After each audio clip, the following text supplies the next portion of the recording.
영원 속에 견고히 세워진 나의 구원이라는 제목으로 시편 2편 7절에서 8절 두 절이라서 우리 함께 한 목소리로 함께 읽도록 하겠습니다. 시작. 내가 여호와의 명령을 전하노라. 여호와께서 내게 이르시되 너는 내 아들이라. 오늘 내가 너를 낳았도다. 내게 구하라. 내가 이방 나라를 내 유업으로 주리니 내 소유가 땅끝까지 이르리로다. 아멘. 네, 오늘 말씀은 김소리 목사님께서 전해주십니다. 현재 우면 공동체 담당하고 계시고 또 담임 목사님을 가까이에서 또 함께 하시는 목회 비서 역할을 함께 하고 계십니다. 그리고 요새 우리 새로운 교회 핫한 프로그램 성경 속으로 담당이십니다. 네, 또 특이한 이력이 있으신데 다 아시는 분은 아시겠지만 연기력이 아주 출중하시면서 또한 자녀가 무려 4명입니다. 네, 우리 함께 뜨거운 박수로 환영해 주시면 감사하겠습니다.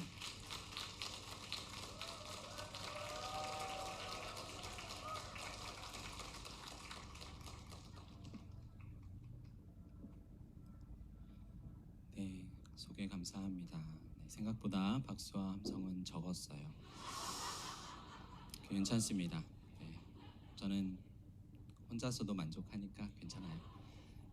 항상 수요 기도 예배에 오면 기대함이 있습니다. 사랑하는 성도님들을 만나볼 기대가 있고 또 우리 성도님들의 그 영적인 갈급함과 또 하나님을 향한 사랑이 느껴져서 참 좋은 것 같아요.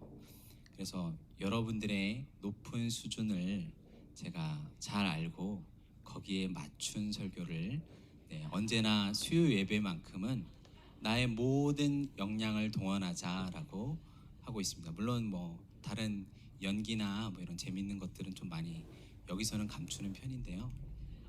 그래도 여러분들이 내가 오늘 수요 예배에 온 것을 하나님께 감사하고 스스로를 뿌듯하게 여기는 그런 놀라운 시간이 될 거라 믿습니다. 우리 함께 기도하고 말씀 보도록 하겠습니다. 사랑이 많으신 하나님 아버지, 우리의 눈을 열어주시어 주의 말씀에 담긴 놀랍고 아름다운 생명을 바라보게 하여 주시옵소서. 내 영혼의 구원이 어디에서 시작되고 어떻게 이루어지는지를 발견할 때 모든 영광과 존귀와 찬송을 우리 삼위일체 하나님께 돌려드리는 복된 시간 되게 하여 주시옵소서. 감사하며 예수님의 이름으로 기도드립니다. 아멘. 사랑하는 성도 여러분, 저는 이번 10월 주제인 영혼 구원과 관련하여 아주 특별하고도 놀라운 이야기를 지금부터 전하고자 합니다. 어쩌면 여러분의 신앙 배경이나 연수와 상관없이 대부분은 생소할 것입니다.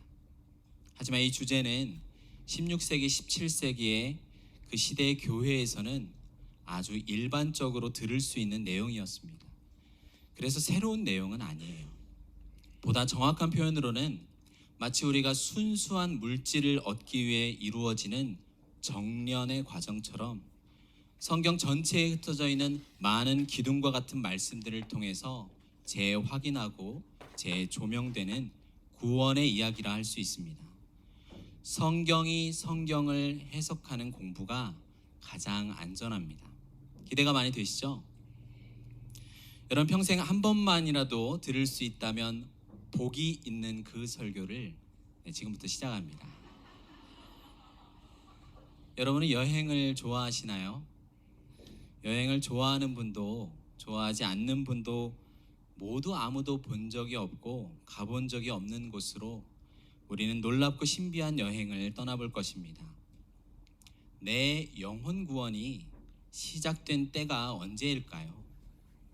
이제 말씀이라는 비행기를 통해 시간이 만들어지기 전, 공간이 만들어지기 전 그 영원을 살펴볼 거예요. 한번 상상해 볼까요? 이 세상 만물이 만들어지기 전에 누가 계셨을까요? 맞아요. 하나님께서 계셨습니다. 아이고, 하나님께서 홀로 계셨으면 외로워서 어떡해요? 정말 하나님께서는 외로우셨을까요? 우리 요한일서 4장 8절입니다. 하나님은 사랑이시라. 하나님은 사랑이십니다. 그런데 사랑하고 사랑을 받을 상대방이 없으면 하나님이 사랑이실 수가 있을까요? 그렇지 않겠죠. 사랑은 인격과 인격이 만났을 때 이루어지잖아요. 하나님은 변하지 않는 분이시기에 영원부터 사랑이십니다. 그런 하나님께서 영원부터 사랑하신 상대방은 누구일까요? 우리는 하나님을 부를 때 하나님 아버지라고 부릅니다. 그런데 생각해 보세요. 아들이 없으면 아버지라고 부를 수 있을까요? 제 핸드폰 컬러링을 최근에 이제 막내가 저에게 아빠 이렇게 부르는 걸로 바꿨어요. 나중에 심심하면 끝나고 나서 제가 들려드릴게요. 우리도 우리를 낳은 분을 아빠라고 부르지 모르는 옆집 아저씨를 아빠라고 부르지는 않습니다. 영국의 신학자이자 소설가인 C.S. 루이스는 이렇게 설명했습니다. 아버지는 아들을 낳고 아들에게 생명을 줍니다. 벌레가 알을 낳으면 무엇이 될까요? 벌레가 돼요. 개가 낳은 자식은 조금 두 부류로 나누긴 하는데 강아지입니다. 사람이 자식을 낳으면 그 자녀 역시 사람입니다. 마찬가지로 성부 하나님께서 하나님 아버지께서 낳으신 아들은 누구일까요? 하나님이신 성자 하나님이십니다. 이 세상이 만들어지기 전 시간이 존재하지 않던 영원 속에서 아버지 하나님께서는 아들을 낳으셨어요. 그 아들이 바로 성자 하나님이십니다. 하나님께서는 천지를 창조하기로 마음 먹고서 창조를 통해서 처음 생명을 주신 것이 아닙니다. 이미 영원 속에서 생명을 주시는 분으로 아들을 낳으셨어요. 하나님이 아버지시란 말 자체에서 하나님은 사랑이시며 생명을 주시고 성자를 낳으신다는 것을 가리킵니다. 아버지 하나님께서는 자신의 생명과 존재를 주심으로 아버지라는 정체성을 가져요. 그리고 영원에서 나왔기 때문에 성자가 존재하지 않았던 때는 없습니다. 그렇게 영원에서부터 하나님은 사랑이십니다. 요한복음 17장 24절입니다. 한번 읽어볼까요? 아버지께서 내게 주신 자도 나 있는 곳에 나와 함께 있어 아버지께서 창세 전부터 나를 사랑하심으로 내게 주신 나의 영광을 그들로 보게 하시기를 원하옵나이다. 창세 전부터 아버지는 아들을 사랑하시고 아들도 아버지를 사랑하시는데 이것을 이루기 위해 영원 속에서 아버지와 아들에게서 나오신 하나님이 계십니다. 그분이 바로 성령 하나님이세요. 예수님이 세례 받으시던 장면을 우리가 한번 떠올려 볼까요? 하늘이 열리고 성령이 비둘기같이 내려 예수님 위에 임하세요. 그리고 하늘로부터 이는 내 사랑하는 아들이요 내가 기뻐하는 자라 이렇게 소리가 났습니다. 여기 성부께서 성자를 향한 사랑과 기쁨을 선포하시는데 바로 성령을 통하여서 성령께서 임하시는 것을 통해 그렇게 하십니다. 성자께서는 성령의 충만한 기름 부으심과 능력 주심으로 죄 없이 이 땅에 태어나 아버지에게 순종으로 사역하시는 것이에요. 이처럼 아버지 하나님께서는 성령 하나님으로 말미암아 영원토록 성자를 기뻐하세요. 그리고 성자도 성령을 통하여 아버지를 사랑하십니다. 영원 가운데 계신 삼위일체 하나님은 우리의 머리로는 이해할 수 없는 신비의 대상이고 경외와 찬송의 대상입니다. 우리는 창세전부터 아들을 영원히 사랑하시는 아버지라는 사실을 통해 영원에서부터 그 사랑이 가득하고 흘러넘치기를 기뻐하셨다는 것을 알 수 있어요. 삼위일체로 계시는 하나님은 원래 사랑을 나누시고 하나 되기를 좋아하시는 하나님이십니다. 영원전부터 서로를 완전히 사랑하시는 성부와 성자께서는 자신들이 누리고 있는 이 사랑과 기쁨을 성령을 통해 성령과 더불어 나누기를 기뻐하시는데 이 삼위일체 하나님의 존재와 관계가 바로 창조 사역을 이루시는 근원이 됩니다. 세상이 만들어낸 신들 중에 단일신을 숭배하는 이슬람교의 알라나 여러 신화에 나오는 신들은 본질상 외로운 신이고 혼자 있는 신에 불과합니다. 근본적으로 자기 자신에게만 집중되기 때문에 신화 속에서 창조를 행했다라고 말할지라도 순전히 자기 만족을 위한 창조입니다. 이들의 창조 신화 내용을 보면 무척 허무합니다. 하지만 성부, 성자, 성령이신 하나님이라면 이야기가 달라요. 본질상 혼자가 아닌 아들을 낳아 생명을 주신 아버지가 있으면 생명을 주고 피조물을 만드시는 창조는 아주 자연스러운 것이에요. 그러므로 영원에서 나아진 성자 하나님은 영원히 사랑받는 분의 사랑에 바깥으로 확장되어 다른 피조물과 자기 형상으로 만든 인간이 충만하도록 누리도록 하신 사건이 바로 창조입니다. 영원에서 나아진 하나님이야말로 앞으로 행하실 창조의 논리가 되고 청사진을 보여주고 계신 것이에요. 우리 골로새서 1장 15절 16절입니다.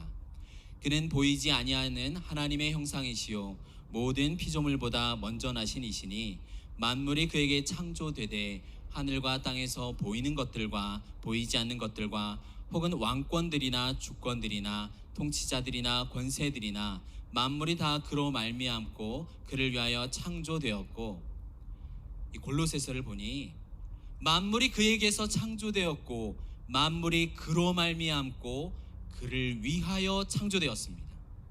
성자를 향한 넘치는 사랑으로 성부는 천지를 창조하셨어요. 어떻게 보면 창조는 성자를 위한 성부의 선물입니다.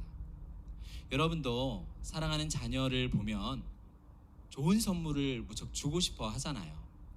저도 종종 자녀에게 선물을 주려고 노력하는데 제 능력 안에서는 모든 것을 주고 싶습니다. 연약한 저조차 이런 마음이라면 아버지 하나님께서 아들에게 주길 원하시는 마음과 그 선물은 얼마나 클까요? 요한복음 3장 35절에서 이렇게 말씀합니다. 아버지께서 아들을 사랑하사 만물을 다 그의 손에 주셨으니. 그런데 여기서 우리는 놀라운 사실을 발견할 수 있어요.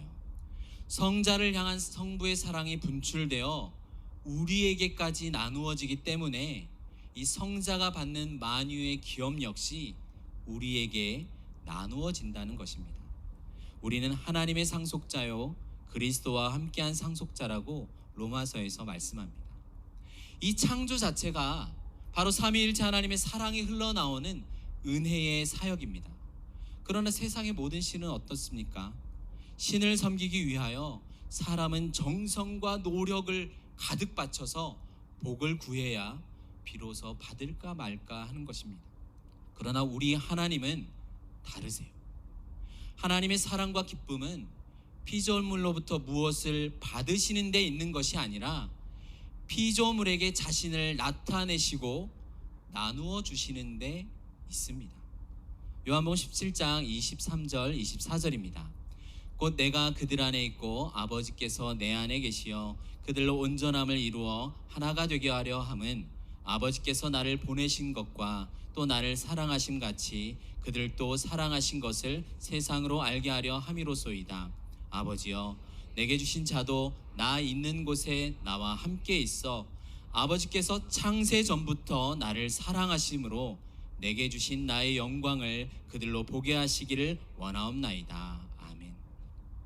창조를 통해 피조물인 우리가 창세 전부터 성자를 향한 성부의 사랑과 성자가 성부를 사랑하는 것이 어떤 것인지를 알고 그 사랑을 함께 누리는 영광으로 우리를 초대하고 계신 것이에요.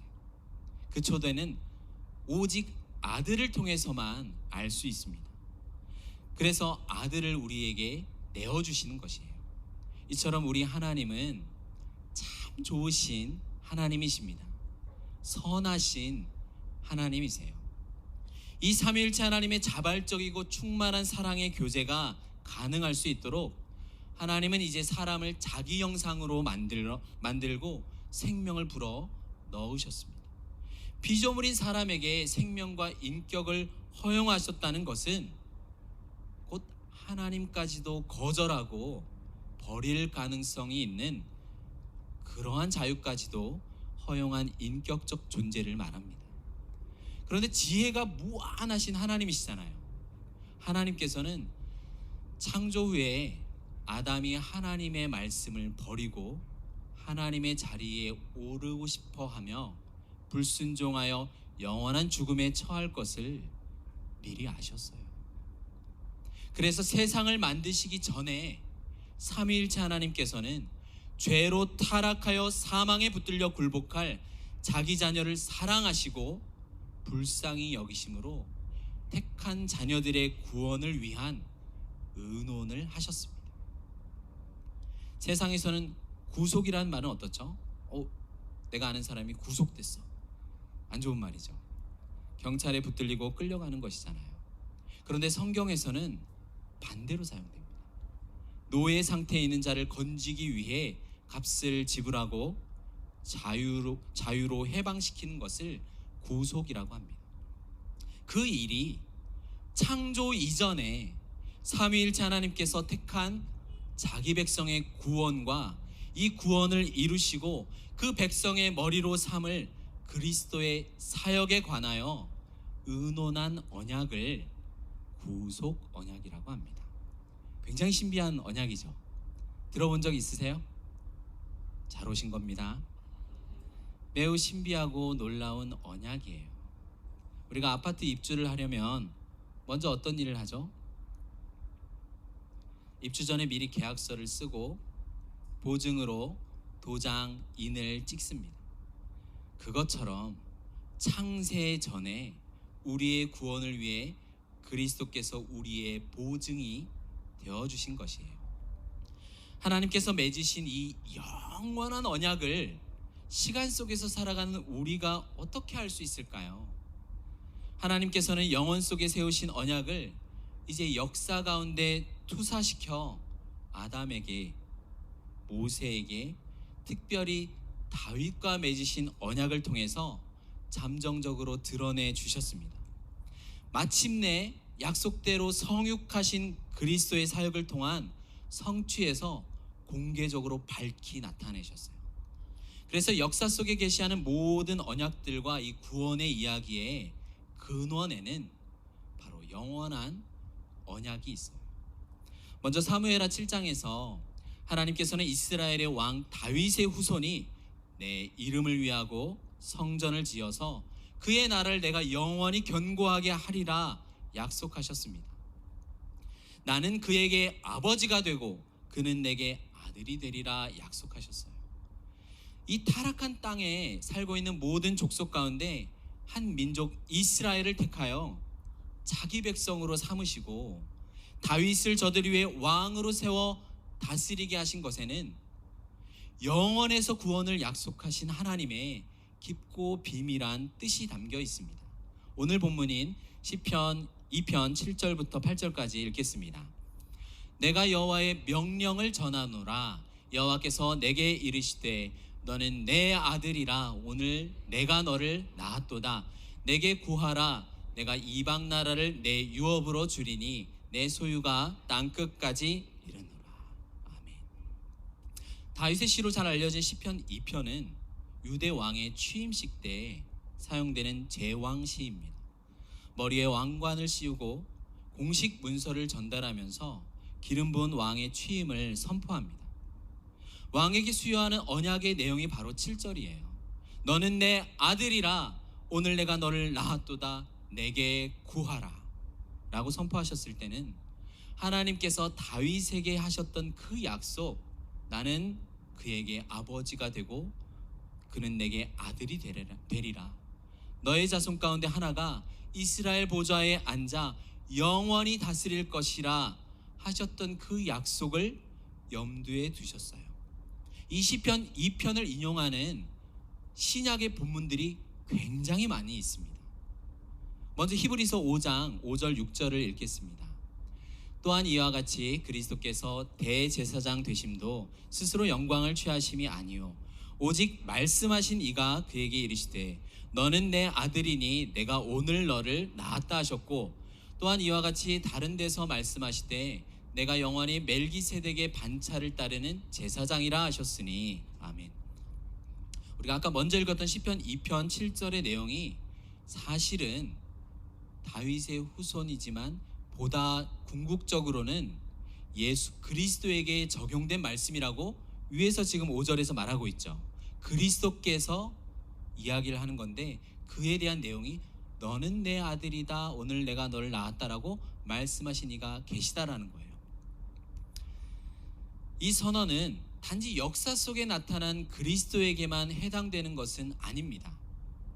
그리스도께서 시간 이전에 이미 메시아로 임명된 사실이 드디어 역사를 통해서 드러나는 것이에요. 잠언 8장 22절 23절을 읽어볼까요? 여호와께서 그 조화의 시작 곧 태초에 일하시기 전에 나를 가지셨으며 만세 전부터 태초부터 땅이 생기기 전부터 내가 세움을 받았나니. 창세전에 가지신 아들은 세상이 만들어지기 전에 세움을 받았다고 하는데 이 말은 영어나 원어로 보면 임명되었다는 뜻입니다. 그리스도께서 언제 그리스도의 직분을 임명받았다라고 하고 있죠? 창세 전이에요. 창세 전에 자기 백성을 위한 구원을 계획하셨음이 신약에서는 곳곳에 나타납니다. 베드로전서 1장 20절에서 그는 창세 전부터 미리 알림 바 되신 이나 이 말세에 너희를 위하여 나타내신 바 되었으니 라고 말합니다. 그리스도께서 창세 전에 죽임당한 어린 양이라고 계시록 13장 8절에서도 말씀해요. 우리 함께 읽어볼까요? 에베소서 1장 4절 5절입니다. 곧 창세 전에 그리스도 안에서 우리를 택하사 우리를 사랑 안에서 그 앞에 거룩하고 흠이 없게 하시려고 그 기쁘신 뜻대로 우리를 예정하사 예수 그리스도로 말미암아 자기의 아들들이 되게 하셨으니 아멘. 바울 사도는 분명히 세상이 창조되기 전에 신자들이 택함을 받았다라고 말해요. 그러나 아주 막연하게 그냥 선택된 것이 아니라 그리스도 안에서 우리를 택하셨어요. 우리를 사랑 안에서 예정하셔서 그리스도 안에서 자기의 아들들이 되게 하셨습니다. 그래서 시편 2편에 기름 부음 받은 왕이 이제 대적을 물리치는데 이 일은 궁극적으로는 다윗의 후손, 즉 사람으로 오신 메시아를 통해 온 세상 구석구석에 뻗쳐 지배하는 죄악을 근본적으로 정복하시고 죄인을 살리시는 은혜가 포함된 언약입니다. 시편 2편은 그 일을 수행할 왕을 영원 속에서 임명하는 대관식의 장면을 보여주고 있는 것이에요. 그런데 이 시편 2편이라는 것은 잘 읽어보면 어디와 연결되어 있을까요? 시편 2편이 갑자기 2편부터 시작하나요? 1편부터 시작하겠죠. 우리가 갑자기 그 범죄도시 갑자기 3편이 먼저 시작할 리는 없잖아요. 1편이 먼저 시작하는 것처럼 영화도 그렇듯이 시편 2편은 시편 1편과 연결이 되어 있어요. 복 있는 사람을 이야기하는 시편 1편과 그 하나님의 율법을 순종하고 따르는 묵상하는 사람, 그가 바로 시편 2편에서 다윗의 후손으로 오는 왕입니다. 마치 신명기 17장에서 모세를 통해 앞으로 세워질 왕의 제도를 말하는데 하나님께서 세우시는 왕은 하나님의 모든 율법에 순종할 의무가 있었습니다. 이 왕의 순종은 백성을 대신하고 대표하는 것이에요. 왕이 하나님의 율법에 순종한 결과 왕과 그 왕의 백성들이 자손들이 그 땅에서 장구한 삶을 누릴 것을 약속해 주셨어요. 그 내용이 시편 2편에서 왕을 임명하는 대관식 장면에서도 선언됩니다. 다윗의 후손 메시아에게 주어지는 보상의 약속이 무엇이라고 할까요? 이방 나라 땅끝까지 펼쳐진 모든 열방이 유업으로 주어질 것이 약속되었습니다. 이것은 단순히 왕이 취임되니까 취임 선물을 주는 게 아니에요. 죄악으로 말미암아 깨어진 창조 질서와 안식이 사라진 이 세상 가운데 그것 자체가 유업이 될 수는 없잖아요. 그리고 메시아가 이것을 받아서 성부에게 감사와 영광을 돌릴 수는 없잖아요. 그래서 메시아는 하나님의 말씀에 순종하는 특별한 사역을 통해서 온전한 유업을 받게 됩니다. 메시아로서 순종해야 할 그 사역은 무엇일까요? 시편 2편을 인용하는 히브리서 5장을 함께 한번 볼까요? 자, 히브리서 5장 5, 6절만 읽겠습니다. 또한 이와 같이 그리스도께서 대제사장 되심도 스스로 영광을 취하심이 아니요 오직 말씀하신 이가 그에게 이르시되 너는 내 아들이니 내가 오늘 너를 낳았다 하셨고 또한 이와 같이 다른 데서 말씀하시되 내가 영원히 멜기세덱의 반차를 따르는 제사장이라 하셨으니. 히브리서 저자는 시편 2편 7절을 인용하면서 한 걸음 더 우리를 인도하고 있습니다. 그리스도께서 오직 말씀하시는 이를 통해 우리의 대제사장으로 임명되었다라고 말하고 있어요. 그런데 창세전에 영원 속에서 우리의 왕으로 임명된 성자는 바로 대제사장의 사역을 통해서 우리의 구원을 이루실 것을 의논하셨다는 것입니다. 6절에서 이와 같이 다른 곳에서도 말씀했다라고 해요. 그 다른 곳에서 말씀하신 내용이 무엇이냐면 내가 영원히 멜기세덱의 반차를 따르는 제사장이라 하셨으니, 이 내용은 바로 또 다른 다윗의 시 시편 110편을 인용한 것입니다. 시편 110편도 시편 2편과 동일하게 진노의 날에 대적을 쳐서 흩으시고 열방에 대한 심판을 행하시는 왕에 대한 시입니다. 우리 다윗의 시, 이 시편 110편 1절과 4절을 한번 읽어볼까요? 여호와께서 내 주에게 말씀하시기를 내가 내 원수들로 내 발판이 되게 하기까지 너는 내 오른쪽에 앉아 있으라 하셨도다. 여호와는 맹세하고 변하지 아니하시리라. 이르시기를 너는 멜기세덱의 서열을 따라 영원한 제사장이라 하셨도다. 아멘. 여호와께서 내 주에게 말씀하셨다라고 합니다. 이 맹세의 말씀은 언제 하셨을까요? 다윗의 관점에서는 내가 내 원수들로 내 발판이 되게 하기까지 너는 내 오른쪽에 앉아 있으라. 그리고 너는 멜기세덱의 서열을 따른 영원한 제사장이라 라고 말하는 사건은 아직 후손이신 예수님이 태어나지 않았기 때문에 먼 미래의 천년 후의 일입니다. 그러나 복음서에서도 예수님을 향해 이 말씀들을 하신 역사적 사건은 나오진 않아요. 마찬가지로 사도들의 서신서에도 나오지 않습니다. 그렇지만 예수님은 이제 제자들에게 무엇이라 말씀하시냐면 내 아버지가 나에게 나라를 언약하신 것처럼 나도 너희에게 언약하노라 라고 누가복음에서 말씀합니다. 그러면서 또 자기를 체포하러 이제 온 무리들 앞에서 그 십자가를 지는 그 날 밤에 이제 시편 110편을 인용하십니다. 우리 누가복음 22장 29절을 한번 읽어볼게요. 우리 밑에 있는 구절입니다. 시작. 그러나 이제부터는 인자가 하나님의 권능의 우편에 앉아 있으리라. 다시 말해서 체포되실 때까지는 예수님은 아버지 우편에서 다스리신 왕의 자리에 올랐다고 하나요? 오르지 않으셨던 것입니다. 죽고 승천하실 때 비로소 메시아는 아버지 우편에 앉아 지금도 세상을 다스리고 계십니다. 그렇다면 히브리서 5장에서 인용한 시편 110편의 맹세를 아버지께서 내 주에게 말씀하신 그 맹세가 언제 행해졌는지를 역사 속에서는 찾을 수 없다면 우리는 자연스레 이 언약의 시점을 영원 가운데서 찾을 수 있는 거예요. 또한 110편 4절에서 예수님은 멜기세덱의 서열을 따라 영원한 제사장이라고 합니다.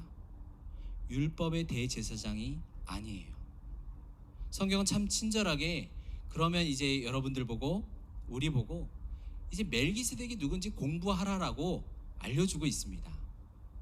그렇다면 멜기세덱이 누구일까요? 옆집 멜기세덱? 어떤 세덱? 이런 거 아닐 거잖아요. 멜기세덱은 어떤 존재일까요? 성경이 예수님은 영원한 멜기세덱의 반차를 따는 제사장이라고 얘기했으면 우리 보고 지금 공부하라라고 선언하는 거잖아요. 히브리서 7장 2절 3절입니다. 그 이름을 해석하면 먼저는 의의 왕이요, 그 다음은 살렘 왕이니 곧 평강의 왕이요, 아버지도 없고 어머니도 없고 족보도 없고 시작한 날도 없고 생명의 끝도 없어 하나님의 아들과 닮아서 항상 제사장으로 있느니라. 의의 왕, 살렘 왕, 평강의 왕입니다. 무슨 왕입니다, 무슨 유행어 같네요. 그렇지 않아요? 그런데 이 사람의 신분이 왕 말고도 하나 더 있어요. 바로 지극히 높으신 하나님의 제사장, 대제사장이라는 거예요. 이 멜기세덱은 왕이면서 동시에 지극히 높으신 대제사장이라는 게 핵심이에요. 율법에서는 왕직과 제사장직을 엄격하게 구분합니다. 제사장은 아론과 레위 지파에서만 나옵니다. 그리고 이스라엘의 왕은 어느 지파에서만 나오죠? 맞아요. 들린 것 같아요. 유다 지파에서만 나옵니다. 사울 왕이 폐위된 이유 중 하나가 사무엘을 기다리지 않고 자신이 제사장처럼 번제와 화목제를 드렸기 때문이에요. 왕직과 제사장직을 겸할 수 없습니다. 그래서 히브리서 기자가 지금 멜기세덱을 이야기하는 거예요. 우리 주님은 유다 지파에서 나신 왕이 분명합니다. 그래서 주님을 왕이라고 고백하는 건 당연해요. 그런데 우리를 위한 대제사장으로 오셔서 속죄를 위한 사역을 이루셨다고 할 때는 유다 지파에서 어떻게 대제사장이 나오지? 이렇게 갸우뚱할 수 있는 거예요. 유대인들이 이 복음을 받아들이기 쉽지 않은 겁니다. 그런데 주님께서 우리의 대제사장이 되신 모형이 이미 성경에 주어졌는데 그게 바로 멜기세덱이었다는 거예요. 왕이면서 대제사장이었던 멜기세덱의 존재와 등장이 그래서 필요했던 것입니다. 멜기세덱이 예수님의 모형이 되어 우리 예수님께서는 멜기세덱처럼 왕이면서 동시에 우리를 위한 대제사장으로 창세전 성부에게 임명된 영원한 하나님의 아들이십니다. 창세전 성부와 성자께서 하신 영원한 언약대로 역사 속에서 대제사장의 속죄의 사역으로 순종하여 우리의 구원을 이루십니다. 성령에 충만하여 다윗은 시편 110편에서도 분명히 자신의 후손으로 오면, 다윗이 후손이잖아요. 예수님이 아들 낳고 나오면 후손인데 분명히 사람임이 분명하잖아요. 그런데도 여호와께서 내 주에게 말씀하셨다라고 고백합니다. 이것을 가져와서 예수님께서는 마태복음 22장을 보면 바리새인들에게 물어보세요. 그리스도가 누구이냐? 대답하죠. 다윗의 자손입니다. 그러면 어떻게 다윗이 자기 후손인 그리스도에게 그 그리스도를 가리켜서 내 주 하나님이라고 고백할 수 있느냐? 거기에 바리새인들은 대답하지 못합니다. 사실 질문부터 답은 있었어요. 다윗이 성령에 충만하여 그리스도를 주라 칭하였다라고 예수님이 말씀하셨어요. 베드로도 다윗을 사도행전 2장에서 그는 선지자라, 하나님이 이미 맹세하사 그 자손 중에서 한 사람을 그 위에 앉게 하리라 하심을 알고 미리 본 고로 그리스도의 부활을 알아되, 다윗이 성령에 충만하여 그리스도의 모든 사역들을 시편에서 다 예언했잖아요. 여러분, 다윗이 그리스도의 죽음을 예언한 시편이 몇 편입니까? 네, 맞아요. 시편 22편입니다. 나의 하나님 어찌하여 나를 버리시나이까? 나는 벌레요 사람이 아니나이다. 사람의 비방거리요 백성의 조롱거리니이다. 개들이 나를 에워싸고 악한 무리가 나를 둘러 내 수족을 찌르나이다. 내 겉옷을 나누며 속옷을 제비 뽑나이다. 이는 우리의 죄악 때문에 고난당하신 그리스도의 순종입니다. 그러나 그 시편 22편의 후반은 대반전이에요. 구원을 이루신 메시아를 찬송하고 그의 통치를 선언합니다. 그 22편 27절에 보면은 땅의 모든 끝이 여호와를 기억하고 돌아오며 모든 나라의 모든 족속이 주의 앞에 예배하리니 라고 열방을 유업으로 얻은 메시아 앞에 이방인과 유대인 모두가 주님을 예배할 것을 예언합니다. 이는 우리가 처음 읽었던 시편 2편의 8절과 같아요. 우리는 다시 처음 본문으로 연결되겠습니다. 시편 2편 8절입니다.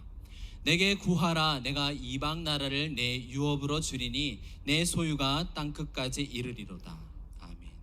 성자 예수님은 기름 부음을 받은 왕일 뿐 아니라 대제사장으로 속죄 사역을 하실 것이라는 걸 구약에서 약속해 주셨어요. 그런데 자기 죽음으로 속죄 사역을 이루시고 그 순종의 결과 이방 나라를 유업으로 받고 그의 소유가 땅끝까지 이르게 됩니다.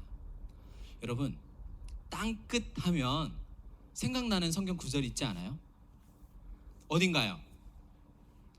맞아요. 이번엔 진짜 맞아요. 사도행전 1장 8절입니다. 우리 함께 읽겠습니다. 오직 성령이 너희에게 임하시면 너희가 권능을 받고 예루살렘과 온 유대와 사마리아와 땅끝까지 이르러 내 증인이 되리라 하시니라. 아멘. 여러분이 맞추시니 기분이 정말 좋습니다. 대제사장으로서 속죄 사역의 결과로 땅끝까지 자신의 나라를 다스리는 유업을 받으신 것이에요. 그래서 이 사역에 동참한 몸된 교회, 바로 여러분들에게 땅끝까지 증인이 되리라 하셨어요. 예수님의 구원이 미치는 영역은 장소로는 땅끝이며 시간으로는 세상 끝날까지입니다. 이미 구약에 신약의 복음이 들어있다는 것이 너무 놀랍지 않으세요? 이렇게 성경이 성경을 해석하며 우리의 구원의 황금사슬로 엮여 있다는 것이 너무 놀랍고 신비한 것입니다. 우리는 성경을 이렇게 공부해야 돼요. 적용을 하고 이제 마치겠습니다. 우리가 지금까지 다룬 내용이 여러분에게 주는 결과는 무엇일까요? 우리가 누리는 구원이 이토록 확실하고 견고하다는 것입니다. 이 구원의 사슬은 이 세상의 무엇으로도 끊어지지 않는다는 거예요. 영원한 구속 언약 안에서 우리 구원의 확신에 대한 확실한 흔들리지 않는 구원의 근거를 발견할 수 있습니다. 여러분, 한 사람 한 사람이 영원부터 성부께서 그리스도께서 약속한 택자들 안에 이미 포함되어 있습니다. 그리고 그리스도께서는 여러분을 자신의 양으로 이미 알고 계신 거예요. 우리를 값주고 사는 데 있어서 이 사랑은 실수할 수 없는 사랑이며 하나님의 보혈로 값주고 사신 무한한 사랑입니다. 우리 사랑과 은혜의 근원이 되는 거예요. 여러분의 미래에 대해서, 아니면 내 자녀와 내 가족의 미래에 대해서 부정적으로 여기는 분이 있습니까? 영원히 견고하게 세워진 약속대로 하나님은 자신의 뜻을 이 역사 속에서 분명하게 이루셨고 이루어 가고 계십니다. 나의 어떠함에 하나님의 뜻이 좌지우지되지 않습니다. 자격 없는 나를 보지 마십시오. 무로부터 지음받은 비천한 한 조각 안에도 하나님께서는 영원 속에서부터 높고 깊으시며 광범위하고 오랜 기간에 걸친 계획과 목표를 담으셨어요. 나를 위해 십자가를 지신 대제사장이신 그리스도, 지금도 온 세상을 다스리시는 왕 그리스도를 바라보십시오. 영원 전에 세우셨던 일들이 이 땅에서 하루하루 지속될 때마다 우리는 완성을 향해 나아가고 있습니다. 교회의 영광은 과거가 빛나는 것이 아니라 오늘보다 내일 더 영광스럽습니다. 부모 세대인 우리는 우리 자녀 세대들에게 너희가 경험할 교회의 영광이 훨씬 더 클 것을 이야기해 주어야 돼요. 자신의 유업을 찾는 영광스러운 자리에 우리 모두를 부르셔서 땅 끝까지 내가 너와 함께 하실 것이라 약속해 주셨습니다. 영원 속에서 세우신 이 언약은 역사 속에서 이루셨고 마침내 다시 오실 때까지 자녀들의 예배와 찬송의 고백으로 그 인내의 기간을 채우실 것입니다. 하나님께서 영원한 사랑으로 여러분과 함께하고 계십니다. 기도하겠습니다. 하나님 아버지께서 영원 속에서 아들을 낳으시고 아버지와 아들에게서 나오신 성령으로 사랑이 충만하신 그 사실이 우리 창조와 구원의 근거가 되며 기쁨이 됩니다. 사랑받는 아들께서 영원 가운데 아버지께 순종하심으로 왕으로 임명되고 역사를 통하여 우리를 대신한 자격아 꼽고 죄로 인해 더러워진 우리를 하나님 백성으로 삼으시기 위하여 대제사장으로 속죄 사역을 이루신 놀라운 구원에 감사를 드립니다. 우리의 아름다우신 왕 그리스도를 기뻐하고 찬송과 경배를 드립니다. 죄인인 우리를 사랑하시고 무한한 가치의 보혈로 구원을 이루시어 우리와 영원히 함께 하시는 예수 그리스도의 이름으로 기도드립니다.